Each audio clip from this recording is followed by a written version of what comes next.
साथियों नमस्कार। Mission possible के इस यूट्यूब प्लेटफॉर्म पर आप सभी का स्वागत है। हम लोग एडिटोरिया करंट अफेयर्स वार्षिकी 2024 देख रहे थे, जिसमें राष्ट्रीय घटनाक्रम में आज हम लोग देखेंगे जनवरी 2024 के करंट अफेयर्स को। तो चलिए शुरू करते हैं जनवरी 2024 के करंट अफेयर को। देखते हैं जनवरी 2024 के राष्ट्रीय घटनाक्रम को।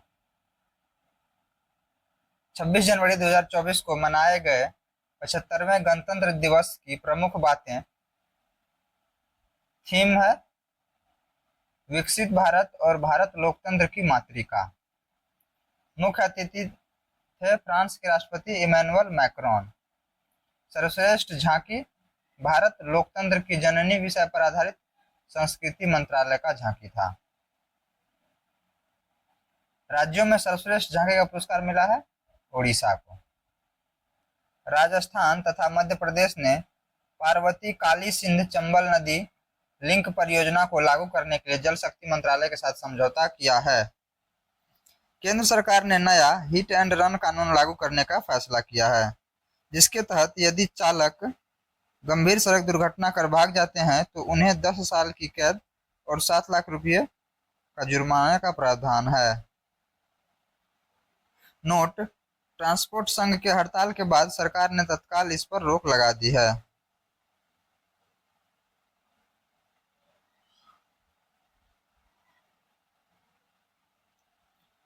गोवा में इंटरनेशनल पर्पल फेस्ट 2024 का आयोजन किया गया। इसका उद्देश्य संगीत और नृत्य के माध्यम से दिव्यांग जनों की प्रतिभा का प्रदर्शन करना है। 9 जनवरी को असम के गुवाहाटी में ई गवर्नेंस थीम पर आधारित क्षेत्रीय सम्मेलन आयोजित किया गया। हाल ही में असम सरकार ने 3 से अधिक बच्चे पैदा करने वाली महिलाओं को सरकारी योजनाओं से वंचित कर दिया है। ओडिशा के पुरी में 17 जनवरी को जगन्नाथ मंदिर हेरिटेज कॉरिडोर परियोजना या श्री मंदिर परिक्रमा प्रकल्प जनता के लिए खोली गई। भारतीय राष्ट्रीय राजमार्ग प्राधिकरण द्वारा टोल प्लाजा पर निर्बाध आवाजाही के लिए एक वाहन एक फास्टैग पहल शुरू किया गया। आंध्र प्रदेश के मुख्यमंत्री जगन मोहन रेड्डी ने विजयवाड़ा में बी.आर. अम्बेडकर की 206 फुट ऊंची प्रतिमा का अनावरण किया, जिसे स्टैच्यू ऑफ सोशल जस्टिस सामाजिक न्याय की प्रतिमा नाम दिया गया है। केंद्रीय संस्कृति मंत्री और पर्यटन मंत्री जी किशन रेड्डी ने हैदराबाद के सालार जंग संग्रहालय में 5 नई गैलरियों का उद्घाटन किया। रिलायंस इंडस्ट्रीज प्लास्टिक अपशिष्ट को रासायनिक रूप से पुनर्चक्रित कर आईएससीसी प्लस प्रमाणन पाने वाली पहली भारतीय कंपनी बन गई है। हाल ही में हरियाणा सरकार ने युवाओं को रोजगार प्रदान करने के लिए मिशन 60,000 की शुरुआत की है। हाल ही में गोवा के काकोडा के महादेव मंदिर में 10वीं शताब्दी का कदम्ब शिलालेख प्राप्त हुआ।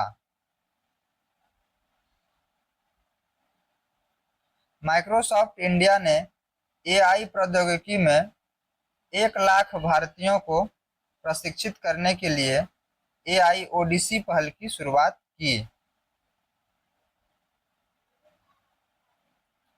असम सरकार ने देश की पहली 100% इलेक्ट्रिक बाइक टैक्सी सेवा वायु की शुरुआत की। हाल ही में जारी एक रिपोर्ट के अनुसार मेघालय का बर्नीहाट शहर वर्ष 2023 का भारत का सबसे प्रदूषित शहर घोषित किया गया।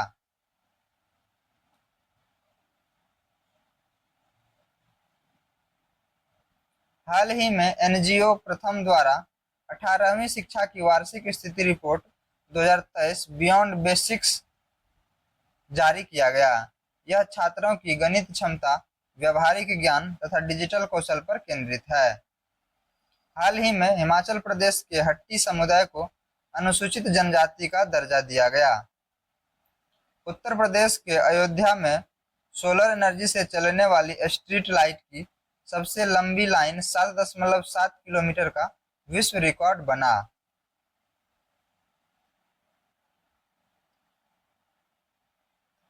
उत्तर प्रदेश के मुजफ्फरनगर में भारत का पहला केंद्र वित्त पोषित गाय अभयारण्य बनाया जाएगा।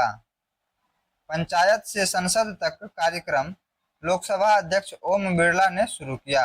उद्देश्य जमीनी स्तर की महिला नेताओं को सशक्त बनाना।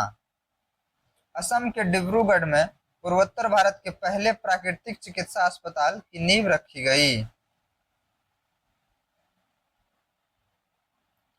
हांगकांग को पीछे छोड़ते हुए भारत वैश्विक स्तर पर चौथा सबसे बड़ा शेयर बाजार बन गया है। उत्तर प्रदेश के मथुरा के वृंदावन में भारत का पहला पूर्ण बालिका सैनिक स्कूल खोला गया, जिसका उद्घाटन रक्षा मंत्री राजनाथ सिंह ने किया। 2-3 जनवरी को प्रधानमंत्री नरेंद्र मोदी ने तमिलनाडु, केरल तथा लक्षद्वीप का दौरा किया।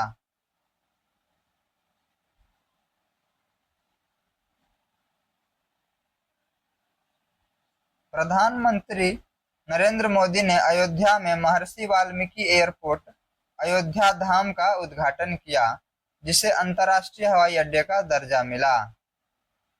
हाल ही में झारखंड सरकार ने SC, STs और OBCs के लिए वृद्धावस्था पेंशन की अर्हता आयु को 60 वर्ष से घटाकर 50 वर्ष कर दिया है। हाल ही में पंजाब राज्य दुर्घटना संभावित क्षेत्रों को ब्लैक स्पॉट के रूप में मैपिंग करने वाला पहला राज्य बन गया है।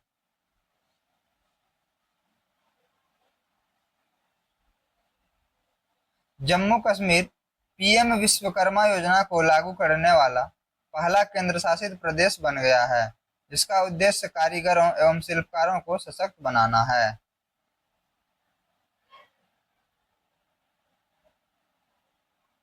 हाल ही में जारी एक रिपोर्ट के अनुसार तमिलनाडु का चेन्नई शहर कामकाजी महिलाओं के लिए सर्वश्रेष्ठ भारतीय शहर है।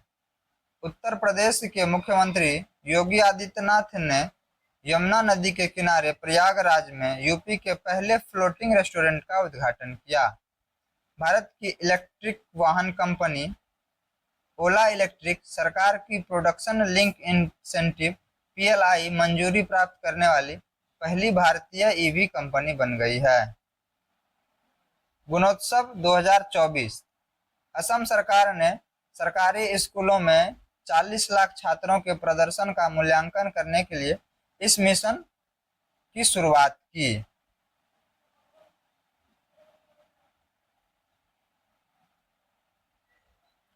प्रसिद्ध एडिडास कंपनी ने चीन के बाहर तमिलनाडु में एशिया में अपना पहला वैश्विक क्षमता केंद्र स्थापित करने की योजना बनाई है।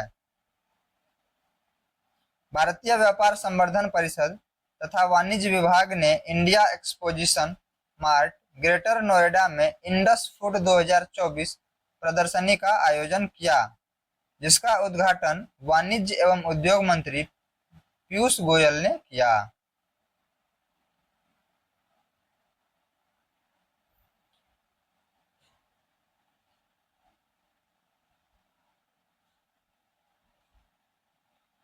केंद्रीय स्वास्थ्य मंत्री डॉक्टर मनसुख मंडाविया ने मध्य प्रदेश के उज्जैन में भारत की पहली स्वच्छ खाद स्ट्रीट सड़क प्रसादम का अनावरण किया।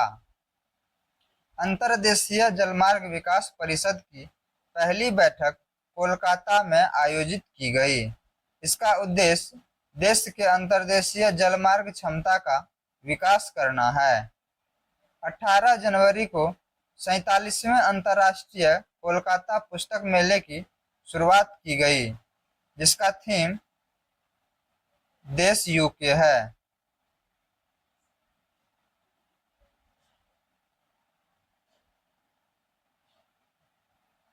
केरल की एक महिला सुचेता सतीश ने 100 से अधिक भाषाओं में गाना गाकर गिनीज वर्ल्ड रिकॉर्ड बनाया।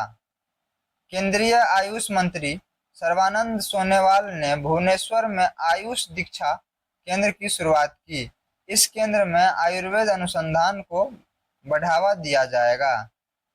24 जनवरी को नई दिल्ली में राष्ट्रपति द्रौपदी मुर्मू ने कौशल विकास एवं उद्यमिता मंत्रालय के एक नए कौशल भवन का उद्घाटन किया। हाल ही में ओडिशा सरकार ने सिमलीपाल टाइगर रिजर्व के पास दुनिया की पहली ब्लैक टाइगर सफारी की स्थापना की योजना बनाई है। ओला के फाउंडर भाविश अग्रवाल की कंपनी कृत्रिम यूनिकॉर्न बनने वाली भारत की पहली एआई कंपनी बन गई है।